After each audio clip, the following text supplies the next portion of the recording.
사도들 중에 바울은 굉장히 특별한 사람이었습니다. 그는 그 자신에 대해서 어떻게 이야기했냐면 고린도후서 11장 5절인데 제가 읽어드리겠습니다. 나는 지극히 크다는 사도들보다 부족한 것이 조금도 없는 줄을 생각하노라. 그가 얘기하기를 내가 사도들보다 뛰어나다는 거예요. 나는 다른 사도들보다 부족하지 않다라는 말은 뭐냐면 나는 다른 사도보다도 훨씬 더 뛰어나다는 거예요. 그는 어떤 면에서 뛰어날까요? 그는 출신 배경이 뛰어납니다. 그는 지적으로 뛰어납니다. 그는 가진 것에서 제자들과 비교할 수 없이 뛰어납니다.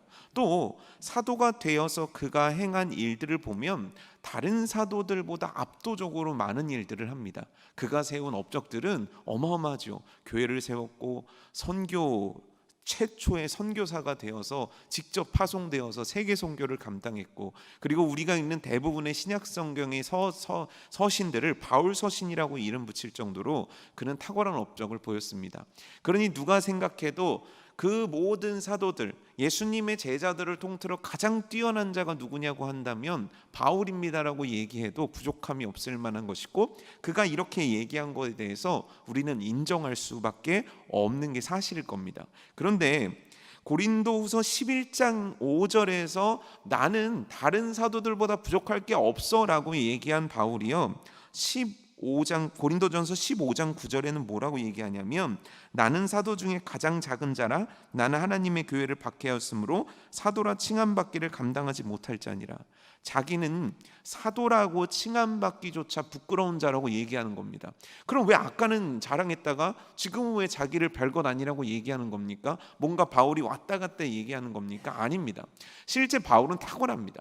대단히 뛰어납니다. 그가 가진 지성과 그가 가진 열정과 그가 가진 모든 것들은 그 어떤 사도보다도 객관적으로 뛰어난 건 맞습니다. 하지만 중요한 건 뭐냐면 그는 그 뛰어난 걸 자랑하지 않았다는 거예요. 그는 그 뛰어난 걸 별로 그렇게 대단하게 여기지 않았다는 거예요. 오히려 스스로를 생각하기에 나는 사도라 칭함받기 부족한 사람입니다. 그리고 다른 성경 구절에 보면 자신을 어떻게 소개하냐면 내가 죄인들 중에 괴수입니다. 괴수가 뭡니까? 괴물이에요. 나는 죄인들 중에 진짜 괴물과 같은 최고의 악당입니다. 스스로를 이렇게 얘기합니다. 심지어 그는 이렇게도 자기를 표현합니다. 맨 나중에 만삭되지 못하여 난 자. 이 얘기가 뭡니까? 나는 제대로 쭉 12달 엄마 뱃속에 있어서 태어난 자가 아닙니다. 나는 미숙아입니다. 나는 모자란 사람입니다. 난 부족한 사람입니다. 그는 그의 입을 빌어서 자기 자신을 낮추는 이야기들을 굉장히 많이 성경 곳곳에서 하고 있다는 거예요. 왜 이렇게 얘기할까요? 그런데 오늘 본문 말씀 보면 8절 말씀이거든요. 이렇게 스스로를 표현합니다. 모든 성도 중에 지극히 작은 자보다 더 작은 나, 모든 성도 중에 지극히 작은 자가 있는데 그보다 더 작은 나라는 거예요. 아까는 사도들 중에 나는 참 별거 아닙니다라고 얘기했어요. 그런데 이번엔 어떻게 얘기하냐면 내가 교회 가운데 이렇게 있다는 거예요. 갓난 아기서부터 90, 100살 되는 노인들까지 다 있다는 거예요. 근데 그 중에서 제일 낮은 성도가 한 명 있다는 거예요. 그가 나이가 어떻게 되는지, 성별이 어떻게 되는지, 직업이 어떻게 되는지는 모르겠지만 그 가장 낮은 자를 밑에 보면 내가 있어요. 이 얘기를 하고 있는 거예요. 자기가 모든 교인 통틀어서 제일 낮은 자라는 겁니다. 여러분 이 얘기에 동의하십니까? 바울이 진짜 낮은 자였습니까? 왜 바울은 자기를 자꾸 낮추려고 낮추는 표현들을 계속 쓰면서 오늘 우리가 읽은 에베소 말씀에서는 나는 모든 성도 그 누구보다도 가장 낮은 자입니다라고 자기를 낮추고 있냐는 거예요. 심지어 빌립보서 2장 3절에서 바울은 이 낮아짐, 이 겸손에 대해서 이와 같이 얘기합니다. 아무 일에든지 다툼이나 허용으로 하지 말고 오직 겸손한 마음으로 각각 자기보다 남을 낮게 여기라는 거예요. 여기서 낮게 여기는 건 낮게 여기는 게 아니라 낮게 여기라는 거예요. 너보다 훨씬 나은 사람으로 여기라는 거예요. 근데 여기서 여긴다라는 말은 뭐냐면 너의 일상의 태도가 그리해야 해라고 주장하고 있다는 거예요. 바울은 자기 자신을 낮추고 있어요. 그리고 성도들한테 이야기하기를 뭐라고 얘기하냐면 너보다 다른 사람들을 높이 여기고 그 높이 여기는 그것이 너의 삶의 태도가 되도록 만들라는 거예요. 태도가 뭡니까? 태도는요, 가난해도 부해도 추워도 더워도 바빠도 안 바빠도 항상 유지돼야 되는 내 행동이에요. 내 행동이 어때야 된다는 거예요? 겸손해야 된다는 거예요. 낮아져야 된다는 거예요. 바울은 말씀 곳곳에서 우리 크리스천들이 어떠해야 되는가라고 강조하고 자기 스스로가 어떠해야 되는지를 강조하는데 그 키워드가 뭐냐면 낮은 자가 돼야 돼. 겸손한 자가 돼야 돼. 그래서 제일 낮은 자야. 나는 제일 낮은 자야. 나는 그 누구보다도 낮은 자야. 바울은 이렇게 이야기하고 있다는 거예요. 그럼 왜일까요? 왜 자꾸 겸손해지라고 하고 왜 자꾸 낮아지라고 바울은 이야기하는 걸까요? 뭔가 이유가 있겠죠. 왜 낮아지라고 할까요? 높은 것보다 낮은 게 좋잖아요. 왠지 크리스천 하면 우쭐대는 것보다 그래도 허리 구부리는 게 어울리잖아요. 어떻게 생각하십니까? 왜 바울은 계속적으로 곳곳 성경 말씀에서 스스로를 향해서 성도들에게 향해서 낮아지라고 이야기하는 걸까요? 첫 번째 이유는 뭐냐면 고린도전서 1장 27절과 29절을 제가 읽어드리겠습니다. 하나님께서 세상이 미련한 것들을 택하사 지혜 있는 자들을 부끄럽게 하시고 세상이 약한 것들을 택하사 강한 것들을 부끄럽게 하려 하시며 하나님께서 세상의 천한 것들과 멸시받는 것들과 없는 것들을 택하사 있는 것들을 패하게 하시나니 이는 아무 육체도 하나님 앞에서 자랑하지 못하게 하려 하심이라. 제가 읽어드린 고린도전서 1장 27절에서 29절 말씀은 정확히 두 가지 대비를 우리에게 보여주는 거예요. 쉽게 얘기하면 뭐냐면 잘난 것과 못난 것, 높은 것과 낮은 것, 똑똑한 것과 미련한 것, 뭔가 우리가 좋다라고 여기는 것과 그렇지 않은 것들을 대비시켜서 설명하고 있는 거예요. 그런데 놀라운 건 뭐냐면 그 못났다고 생각하는 것들, 그 부족하다고 생각하는 것들이 결국에는 하나님께서 쓰시는 도구가 된다, 이 얘기를 하고 있는 거예요. 바울은 뭐냐면 첫 번째는 뭐냐면 낮아짐이라는 것은 우리들의 능력이 되기 때문인 거예요. 여러분, 낮아지면 어떻게 능력이 됩니까? 이게 도대체 말이 되는 겁니까? 세상 가운데 생각을 해보십시오. 회사에 갔습니다. 저는 이것도 할 줄 모르고 저것도 할 줄 모르고 토익도 안 땄고 아무것도 못합니다. 자, 이 사람을 회사에서 높여줍니까? 아니죠. 아예 뽑지도 않죠. 그럼 어떤 사람을 뽑습니까? 뭔가 잘난 사람을 뽑는단 말이에요. 그러니까 신앙생활에서도 뭔가 잘난 것들이 있어야 하나님께서 쓰시고 뭔가 잘난 것들이 있어야 하나님께서 뭔가 하시겠구나라고 우린 생각할 수 있다는 거예요. 그런데 이 말씀은 뭐냐면 너의 낮아짐을 하나님은 쓰신다는 거예요. 네가 낮아지면 낮아질수록 하나님의 일하심의 구역이 커지는 것이고 네가 낮아지면 낮아질수록 겸손하면 겸손하여질수록 하나님께서 더 많은 것들로 채우실 수 있다라는 거예요. 근데 여기서 오해하시면 안 됩니다. 그러니까 공부도 안 해도 되겠네. 그러니까 그냥 대충 살면 되겠네. 그걸 이야기하고 있는 게 아니에요. 나의 겸손한 마음, 겸손한 태도를 의미하고 있다는 거예요. 내가 하나님 앞에 겸손함을 유지했을 때 내가 하나님 앞에 내가 이것 할 수 있습니다, 내가 이렇게 잘났습니다가 아니라 하나님 앞에 겸손한 신앙의 모습을 보였을 때 하나님은 그것들을 도구로 쓰실 수 있다는 거예요. 그래서 바울은요, 잘났지만 대단하지만 그는 자꾸 낮은 자리로 가는 거예요. 나는 아무것도 아닙니다. 나는 연약합니다. 나는 하나님의 은혜가 없이는 살 수 없습니다. 자꾸 그 자리로 내려가는 거예요. 그리고 성도들에게 그 자리로 성도들을 초청하는 거예요. 우리 낮아지자. 왜요? 낮아짐은 결국 하나님의 일하시는 놀라운 통로가 되기 때문입니다. 낮아질 때 하나님은 놀라운 일을 만드시는 거예요. 바울이란 자가 잘났을 때가 아니라 바울이란 자가 낮아졌을 때 복음은 세계로 전파됐던 것이고 예수 그리스도께서 정말 가장 낮은 곳에 임하셨을 때 온 인류는 구원받게 된 거예요. 제가 말씀을 묵상하는데 고넬료가 나오더라고요. 근데 고넬료가 아주 재밌습니다. 베드로가 고넬료의 집을 방문하는 장면을 딱 보게 되면 베드로가 딱 왔을 때 고넬료가 맨 처음 하는 행동 하나가 있습니다. 그게 뭘까요? 아시는 분 계십니까? 고넬료는요, 베드로 앞에 절합니다. 근데 고넬료는요, 사회적으로 베드로보다 훨씬 더 높은 위치에 있는 사람입니다. 왜냐하면 베드로는 아무것도 가진 것 없는 그냥 초라한 어부에 불과했던 거고, 게다가 유대인이었고, 이 고넬료는 로마 군인이었을 뿐만 아니라 백부장이란 밑에 100명의 부하를 둔 아주 대단한 권력과 힘을 갖고 있는 자였기 때문이에요. 그러니 목례만 하거나 악수만 해도 대단한 거예요. 그런데 고넬료는 바짝 엎드려 절을 합니다. 그리고 나서 그가 한 말이에요. 베드로가 당황해합니다. 왜 나한테 절을 합니까? 그때 베드로의 말 아닙니까? 하나님이 당신을 보내지 않았습니까? 하나님 앞에 고넬료가 낮아졌을 때 그 가정 속에 어떤 역사가 일어납니까? 그날 그 가정 속에 구원이 임하는 거예요. 우린 낮아짐을 비참함이라는 단어와 동일시하려는 경향이 있어요. 낮아지는 건 뭔가 없으니까 이런 태도를 취하는구나, 우린 이렇게 생각하는 경향들이 있어요. 그런데 그게 아니에요. 내가 있어도, 내가 많은 것들을 소유했어도, 내가 대단한 지식이 있다 하더라도 하나님 앞에서 겸손하게 나를 낮추어 드릴 때, 그 겸손하게 낮추어진 그 자리를 통해 하나님은 오히려 더 뛰어난, 오히려 자기의 지성과 자기의 힘과 자기의 물질만을 믿고 자랑하며 살아가는 그들을 부끄럽게 만드시고 그들의 일들을 패하게 만드시는 능력의 하나님이란 걸 우리는 믿어야 되는 거예요. 그래서 오늘 바울은 저와 여러분들을 낮은 곳으로 초대하고 있는 거예요. 두 번째 낮은 곳의 특징은 뭐냐면, 이 낮아짐은요, 복음의 통로가 되어주기 때문인 거예요.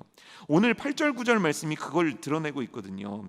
뭐냐면, 모든 성도들이 지극히 작은 나보다 더 작은 나에게 이 은혜를 주신 것은 측량할 수 없는 그리스도의 풍성함을 누구에게 전합니까? 이방인에게 전하게 하시고. 성경 저만 읽은 건 아니죠. 모두가 같이 읽으셨는데, 오랜만에 이제 교회 이렇게 예배도 좀 오랜만에 들으시니까 잘 따라오기가 힘드시죠? 네. 아까 오전에 보니까 성경 찾으시는데 한참 걸리시더라고요. 참 신기하죠. 며칠 안 쉬었는데, 그렇죠? 뭐가 그렇게 오늘 피곤한지. 오늘 어떠셨습니까? 직장생활. 근데 좋으셨겠죠? 전 피곤하더라고요. 아니, 월요일 날은 쉬는 거였고 화요일 날 하루 더 쉬었거든요. 근데 왜 이렇게 오늘 피곤한 겁니까? 그래서 깨달았어요. 사람은 쉴수록 더 쉬려고 그러고 일할수록 더 일하려고 하고. 그럼 어떻게 해야 될까요? 이 적당이라는 걸 찾아야 되는데, 적당이라는 걸 찾기가 그렇게 힘들더라고요. 오늘 바울은요, 얘기하는 거예요. 내 낮아짐, 작은 자보다 더 작아지는 이것을 통해서 이방인에게 복음을 전할 수 있게 되었다는 거예요. 이방인에게 복음 전하는 거 어떨 것 같습니까? 여러분, 쉽겠습니까? 어렵겠습니까? 어려운 정도가 아니죠. 그걸 잘할 수 있는 게요, 여러분, 전도하기 쉬우세요? 어려우세요? 엄청나게 어렵습니다. 아니, 생각할 때 내 가족 전도하는 거 쉽습니까? 어렵습니까? 제일 쉽죠. 제일 쉬운 거예요. 근데 제일 어려워요. 내 주변에 있는 친구 전도하는 거 쉽습니까? 어렵습니까? 다 어렵죠. 근데 생각으로는 쉽단 말이에요. 생각으로는. 근데 실제 한 명을 전도하는 게 얼마나 힘든지 몰라요. 제가 제 친구 한 명 전도하려고 고등학교 때부터 4년 5년을 매달렸어요. 진짜 걔한테 쓴 돈도 많았거든요. 근데 결국 전도를 못했어요. 그리고 그 친구하고 거리가 멀어지게 된 거예요. 근데 그 친구가 30살 좀 넘어가지고 저하고 다시 연락이 되게 됐거든요. 근데 이제 제가 서정모인데 야라고 안 하고 그 친구가 뭐라면 서목사 이렇게 왔더라고요. 건방지게. 서목사님 이렇게 와야 되는데, 그래서 저는 갑자기 얘가 왜 나를 목사로 부르나 깜짝 놀랐지 뭐예요. 그리고 알고 보니까 기적이 일어났잖아요. 저는 죽어도 전도를 못했는데 세상에 목사님 딸하고 결혼을 한 거예요. 왜? 그래가지고 딱 그 결혼 승낙 받으러 간 자리에서 자네 교회 안 다니면 절대 결혼 못하네. 그래가지고 그 집에 충성스러운 집사가 돼가지고 저한테 건방지게 꼭 서목사 이렇게, 서목사님 이렇게 하는 거. 전도가요 쉽지 않습니다. 전도가 쉬웠으면 우린 진짜 많이 했을 거예요. 그런데 전도를 하기 위해서 선교사님들이 어떤 삶의 행동을 취하는지 여러분 보셨습니까? 다 버려요. 다 버리고 떠나는 거예요. 그가 갖고 있는 재산도 다 버리는 거고, 그가 갖고 있는 모든 삶을 다 내려놓고 그 한 사람에게 포커스를 맞추며 가는 거예요. 제가 알고 있는 선교사 한 분이 계신데, 이분이 아주 똑똑하십니다. 진짜 박식하기가 이루 말할 수가 없는데 어느 하나님이 부르신 거예요. 너 선교사로 가라. 그래갖고 이분이 어디로 가셨냐면 선교지를 이라크로 가셨어요. 근데 그 당시 이라크가 어느 시대였냐면, 너무 오래라 죄송하지만 사담 후세인이 이제 끝나고 미국이 점령하고 있었던 그때였었어요. 그런데 내전이 일어난 거예요. 근데 이 선교사님이요, 거기서 3년, 4년, 5년 이렇게 있으시면서 한 명도 전도를 못 하신 거예요. 한 명도요. 그렇게 똑똑하신 분이요. 한 명도 전도를 못 했는데 이제 우정을 쌓고 이제 친해진 그 친구들을 두고 나올 수가 없었던 거예요. 이 사람한테 복음을 전하고 내가 죽어야지, 내가 이 사람한테 복음을 못 전하고는 내가 못 나오겠다, 그런 거예요. 근데 그때 우리는 잘 모르지만 굉장히 화학 성분이 강한 방사능 폭탄들을 어마어마하게 거기에 쏟아부었대요. 그 와중에 이분이 피폭이 되신 거예요. 핵폭탄은 아니지만 그런 폭탄으로 인해 피폭이 되신 거예요. 그래서 결국 한국으로 끌려오다시피 오신 거예요. 말씀을 똑바로 못 하세요. 계속 기침을 하시고 똑바로 서서 1시간 이상을 못 계세요. 여기 안이 다 문드러졌대요. 그럼에도 불구하고 그분이 그곳에서 남아서 한 명에게라도 복음을 전하기 위해 남아있던 그 심정은 간단합니다. 한 명에게라도 전도를 해야, 한 명이라도 주님 앞에 돌이켜야 내가 선교사가 되는 건 아닌가, 선교사라고 하나님 앞에 올라갔을 때 할 말이 있는 것 아닌가, 이 마음 때문이었다는 거예요. 그런데 그렇게 자기의 삶을 다 던지기까지 해도 전도는 쉬운 게 아닙니다. 바울에게도 이방인에게 복음 전하는 건 참 어려운 일이었습니다. 그런데 바울은 뭐라고 얘기하냐면, 지금 이 전도하는 것이 내가 낮아짐을 통해서 하나님의 것을 받아 전할 수 있는 축복이라고 그는 지금 이야기하고 있는 거예요. 말이 안 되죠. 우리 기준으로는 말이 안 됩니다. 하지만 낮아지지 않고 어찌 전도할 수 있겠냐는 거예요. 내가 낮아지지 않으면 어떻게 복음을 그들에게 전할 수 있겠냐는 거예요. 그래서 그 선교사님이 어떻게 지내셨냐면 에어컨도 없는 집으로 들어가신 거예요. 근데 이라크나 이런 데는 50도가 넘으면 온도를 아예 안 잰대요. 그 나라에서 온도 발표를 안 한다는 거예요. 너무 더운데 에어컨도 없으면 사람이 어떻게 되냐면 진짜 땀이 나다 자기도 모르게 픽 이렇게 쓰러져 있대요. 근데 자기는 괜찮은데 자기 아내와 가족들까지 그렇게 지내는 건 어렵잖아요. 그래서 이분들이 어떻게 하냐면 너무 더우면 요만한 봉지에 생수를 판대요. 그럼 그 생수를 요렇게 따가지고 그걸로 샤워를 하시는 거예요. 하루에 한 번. 그리고 몸을 물에 적신 채 그대로 앉아서 주무시는 거예요.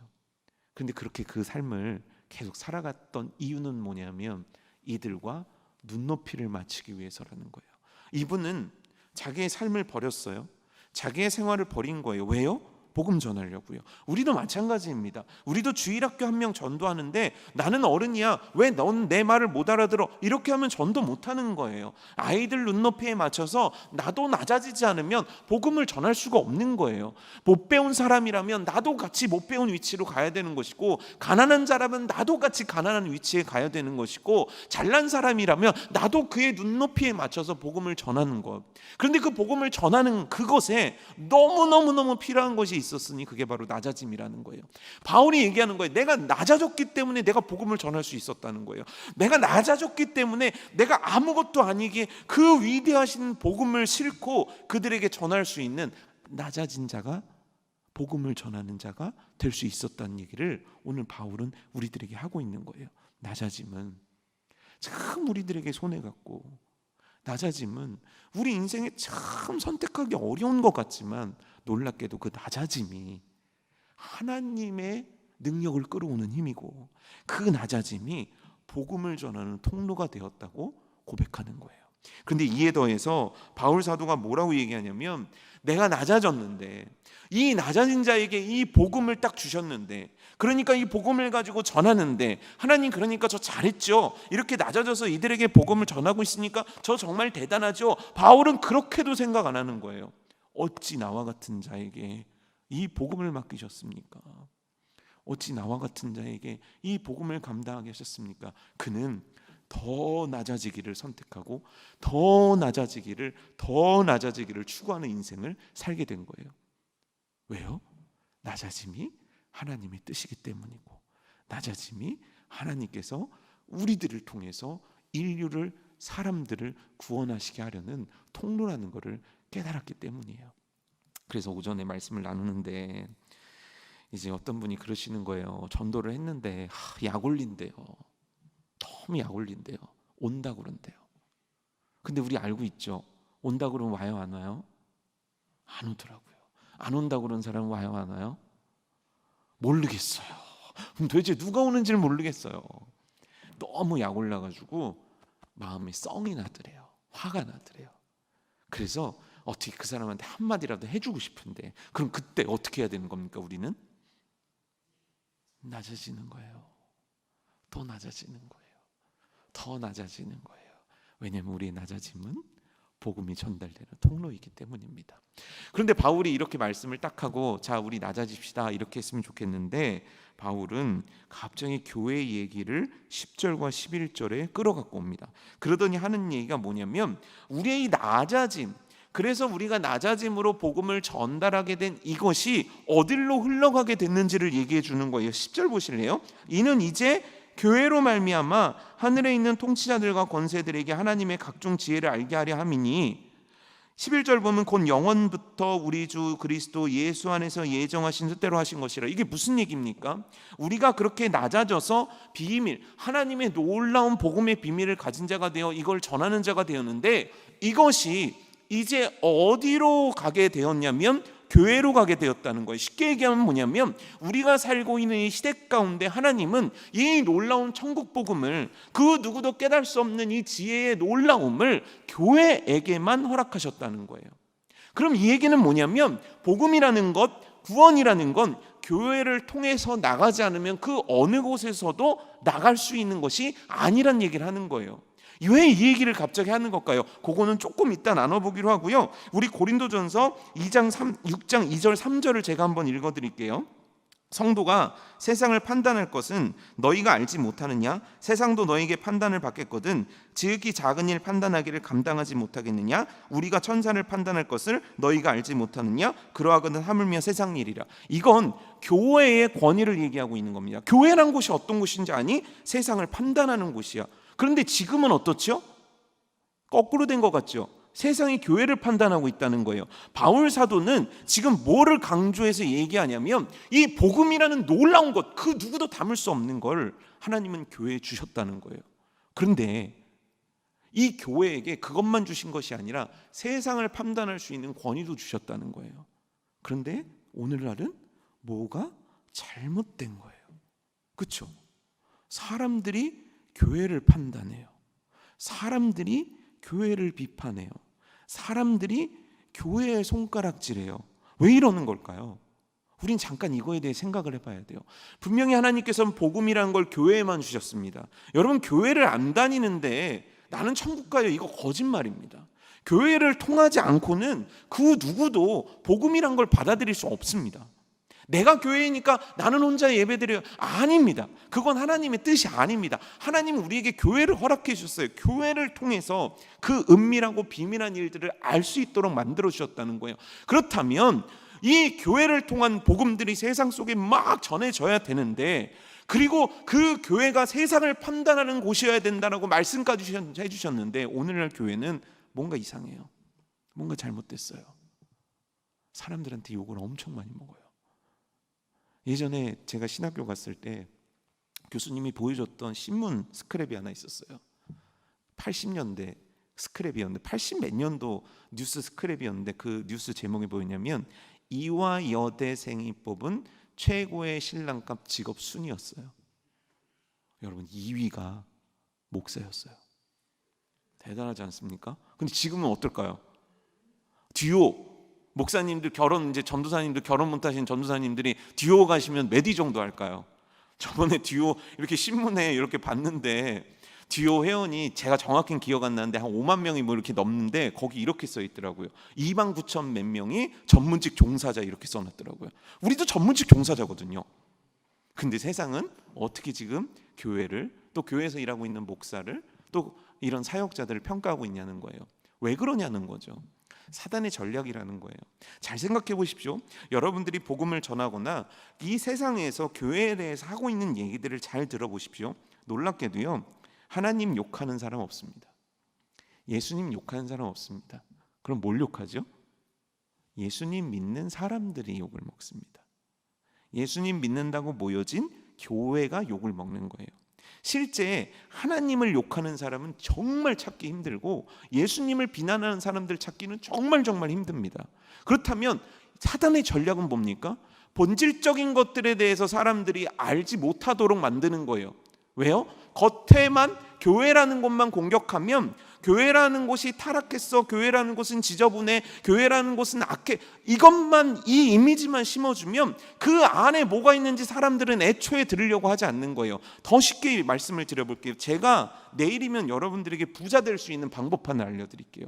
근데 제가 전과 사기 시범이에요. 근데 제가 진심이에요. 오늘 여러분들에게 이걸 알려드려서 정말 여러분들을 부자로 만들고 드리고 싶어요. 그래서 자, 여러분, 오늘 빚을 내서라도 꼭 이 주식을 사십시오. 내일 아침에 여러분들은 억만장자가 돼 있을 겁니다. 자, 시범 사기꾼이 하는 얘기 여러분들 믿으시겠습니까? 안 믿으시겠습니까? 안 믿죠? 내 말이 진심인데요? 여러분, 진짜인데요? 왜 안 믿어요? 그 사람이 사기꾼 전과가 있기 때문이에요. 마치 이와 같은 거예요. 교회가 하고 있는 얘기는 너무 맞아요. 근데 사단은 마치 교회를 그런 악한 자로 만드는 거예요. 그래서 본질을 듣지 못하게 해요. 중요한 메시지를 듣지 못하게 해요. 그냥 교회는 나쁜 곳 하면서 제대로 알아보지도 못하고 듣지도 못한 채 그냥 구원의 길을 하이패스로 쑥 지나가 버리게 만든다는 거예요. 이게 오늘날 사단이 하고 있는 일 아닙니까? 이게 오늘 사단이 매스컴들이나 언론들을 통해서 우리들에게 하고 있는 일 아닙니까? 그러면 이 시대 가운데 우리는 어떻게 해야 되겠습니까? 이 시대 가운데 우리는 세상에 뭐라 하든 진짜 교회다운 교회가 돼야 되는 거예요. 진짜 교회다운 교회는 두 가지가 있어야 되는 거예요. 첫 번째는요, 진리 위에 서 있는 교회여야 되는 거예요. 바른 신앙, 그렇게 교회에서 강조하는 바른 신앙. 두 번째는 사랑이에요. 요 순서를 거꾸로 하는 교회들도 있더라고요. 아니에요. 바른 진리가 먼저이고 그 다음에 진리 위에서 사랑을 보여주는 게 중요한 거예요. 그런데 이렇게 우리가 무장해서 보여준다고 한들 세상이 교회를 선하게 바라보겠습니까? 그래서 어떤 현상이 일어나냐면 같은 크리스천들끼리 교회를 비방하는 거예요. 저는 이거를 너무 속상하더라고요. 내가 의롭고 너넨 나빠. 나는 의로운 집사인데 교회가 잘못했어. 쯧쯧쯧. 그 교회를 다니고 있는 집사가 나는 의로운 장로인데 너희 교회는 나빠. 자기가 다니는 교회인데 손가락질을 하더라니까요. 참 마음 아픈 현실인 거죠. 자기 얼굴에 침 뱉는 것보다도 미련한 짓인 거죠. 왜 이렇게 하냐면 교회가 뭔지를 몰라서 그래요. 오늘 제가 몇 가지만 얘기해 드릴게요. 여러분, 교회가 어떤 곳인 줄 아십니까? 성령이 내주하시는 하나님이 계신 곳이에요. 어떻게 욕을 합니까? 어떻게 비난을 할 수 있습니까? 지체가, 교회 지체가 조금 마음에 안 든다고 어떻게 손가락질을 합니까?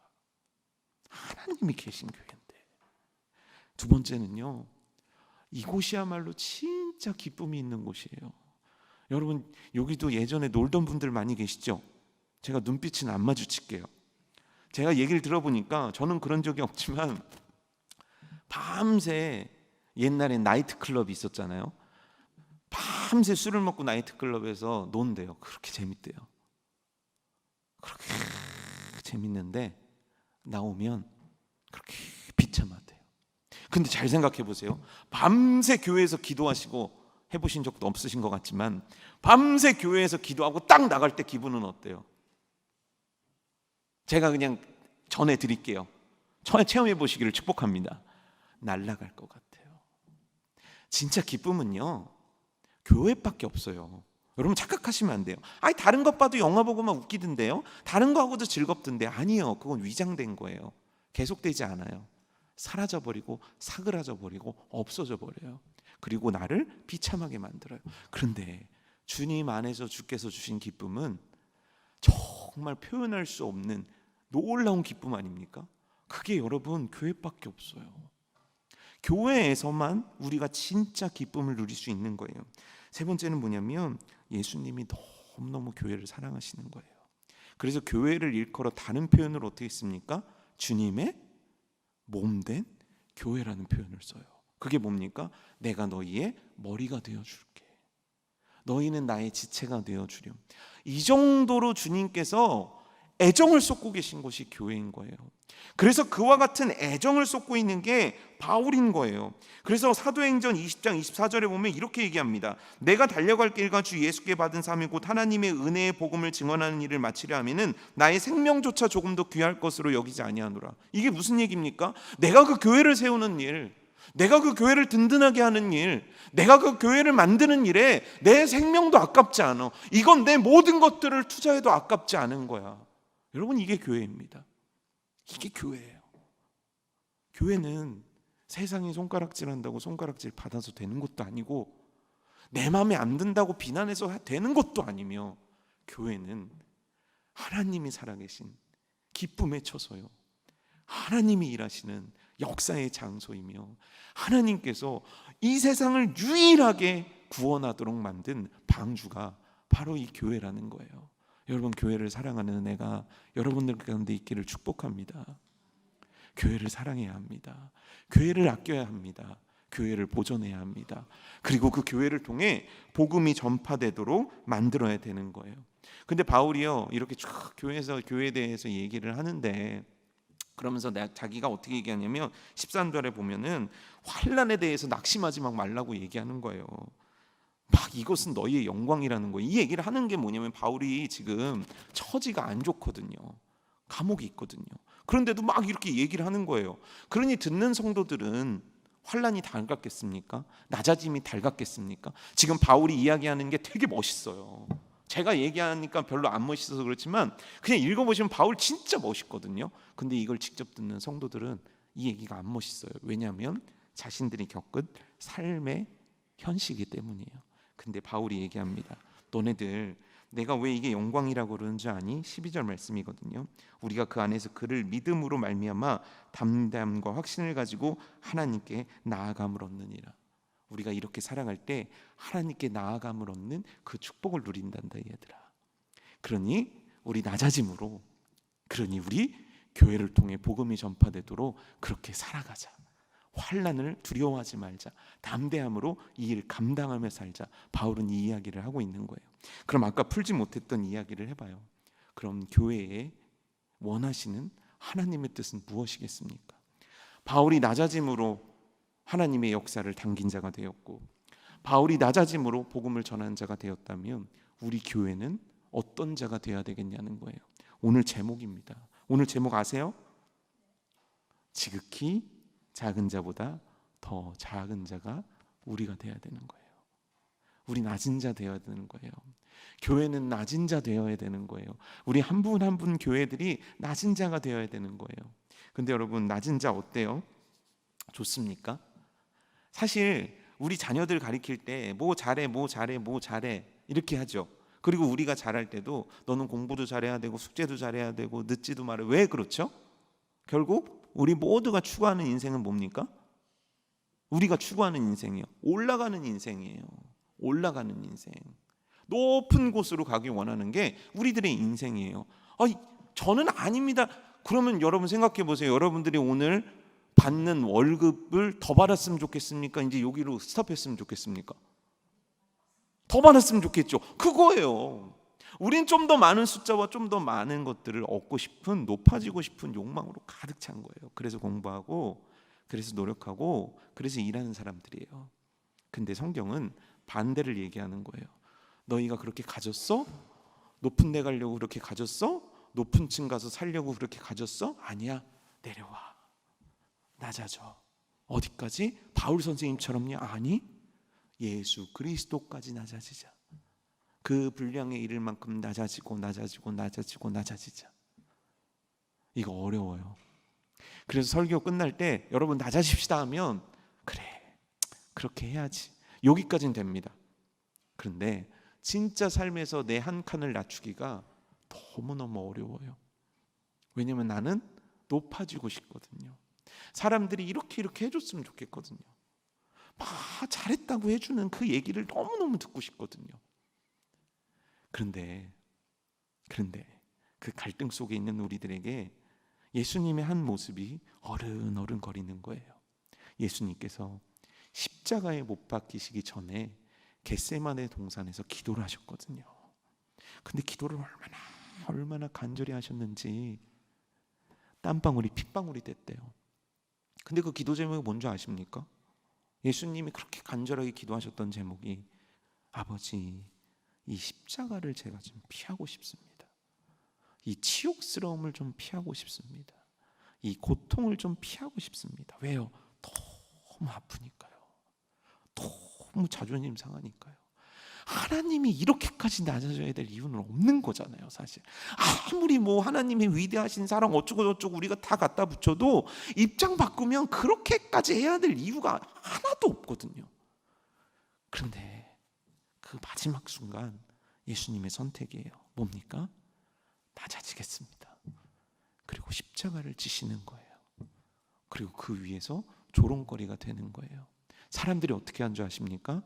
자칭 유대인의 왕이라고 쓰라고 팻말 썼더니 빌라도가 유대인의 왕이라고 써놓거든요. 유대인들이 득달같이 와서 저 앞에서 자칭이라는 단어를 붙이라고.